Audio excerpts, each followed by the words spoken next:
Hey, this is Zeklog the Great. I heard this a while ago and it stuck with me since. It was from an interview Karen Strawn did with Chris Cantwell.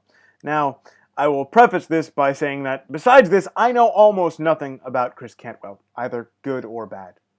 This is neither condemning nor endorsing him. But one thing he said stuck with me. About being a so-called racist, he said, "These are unpopular ideas. I'd rather not hold them. If I'm wrong, please show me how." But no one does that. They don't give arguments, they just call names.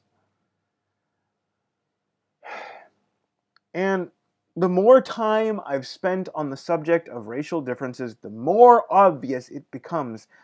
The quote-unquote racists have all of the arguments. Maybe they're completely and totally wrong, but they actually have arguments. They actually have evidence. And those who argue with us simply don't. It's easy to understand how it got this way. The anti-racists, as they like to think of themselves, have had cultural dominance for a long time now. Theirs was the only acceptable way of thinking. It has been legally and socially enforced for decades. Legally, technically, you can think any of these things, but you damned well better not act on those thoughts in any tangible way, or the law will smash you. Now, of course, it's perfectly acceptable to explicitly prefer blacks or Hispanics in hiring, for instance. Theoretically, if a white guy proved he was discriminated against in that fashion, he could win a lawsuit. But bringing that suit would be attempting to run a race while dragging an engine block behind you. Everything is working against that man. And when people have such cultural dominance, they often cease to make arguments. Why should they? They have overwhelming force on their side. And not long after ceasing to make the argument for their case, they forget how.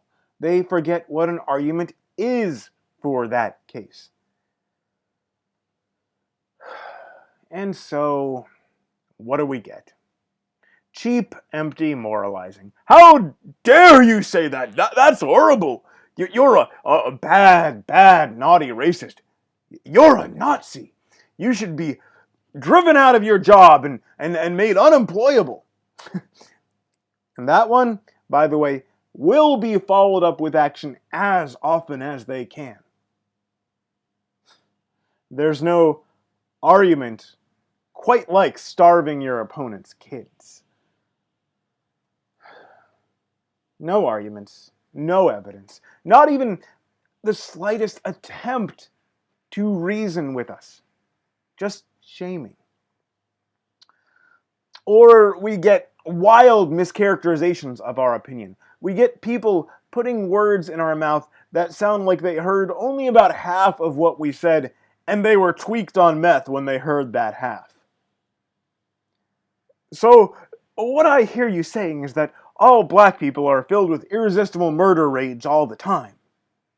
So, what I hear you saying is that you want to drive every single non-white out of North America at gunpoint.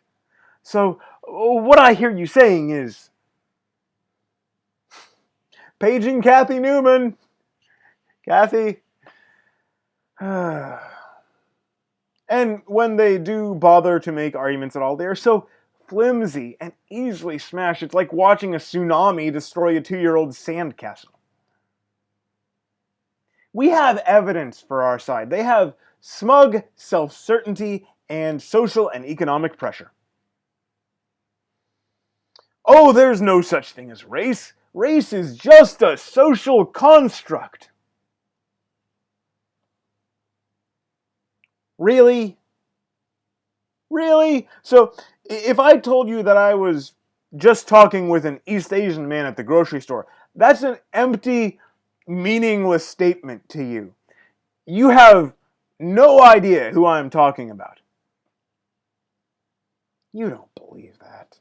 For that matter, beyond everyday practical experience, scientific evidence blatantly contradicts you. Genetic clustering research shows that people's self-identified race matches up with their genetic heritage well over 90% of the time. Are the borders fuzzy? Yes, but so are the borders of some species. That doesn't make species a meaningless concept. Oh, these poor persecuted blacks. They get pulled over for no reason by racist cops. It's driving while black.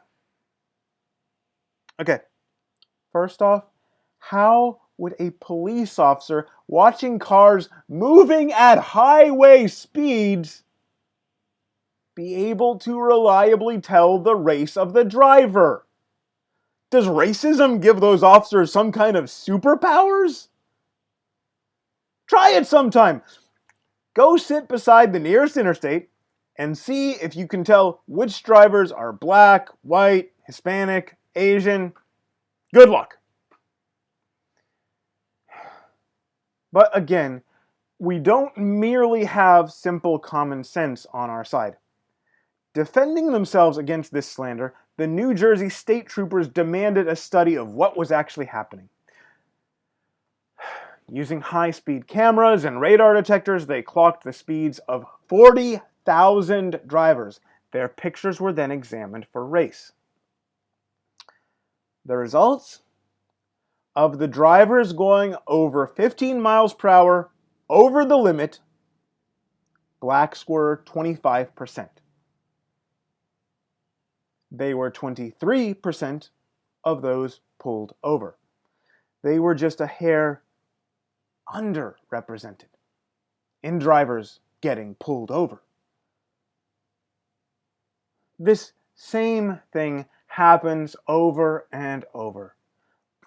Take any case of supposed injustices against blacks or Hispanics. On the whole, look closely at the facts and you'll find they simply do not behave the same as whites and generally receive treatment merited by their behavior, when the system has not been broken so that they are excused from the consequences of their actions. Rodney King, Trayvon Martin, Michael Brown. Over and over, it's the same story of a black criminal getting treated like a criminal. Are there real injustices? Yeah. As far as I can tell, the cop who shot Philando Castile was guilty of manslaughter, at least.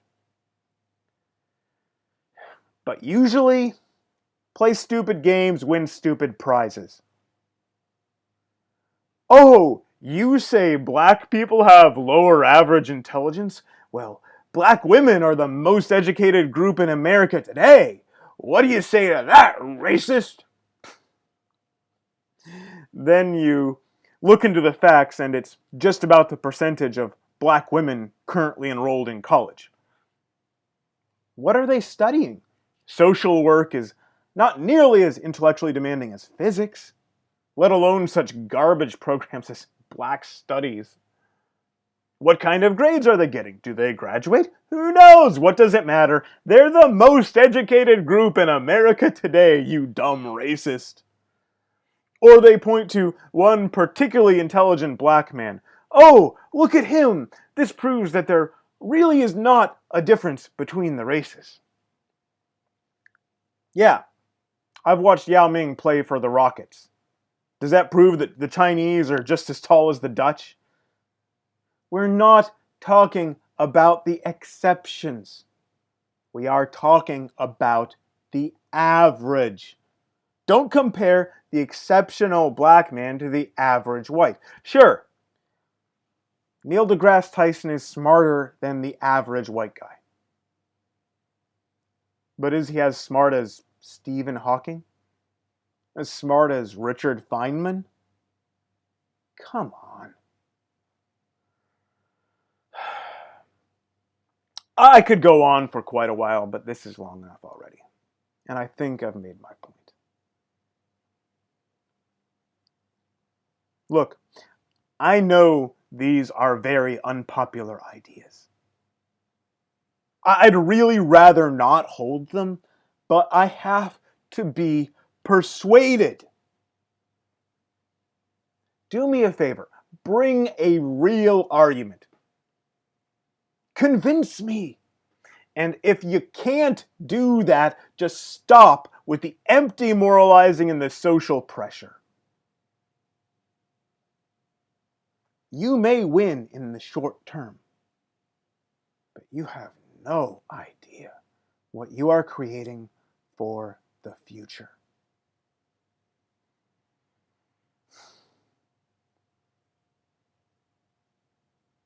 God be with you.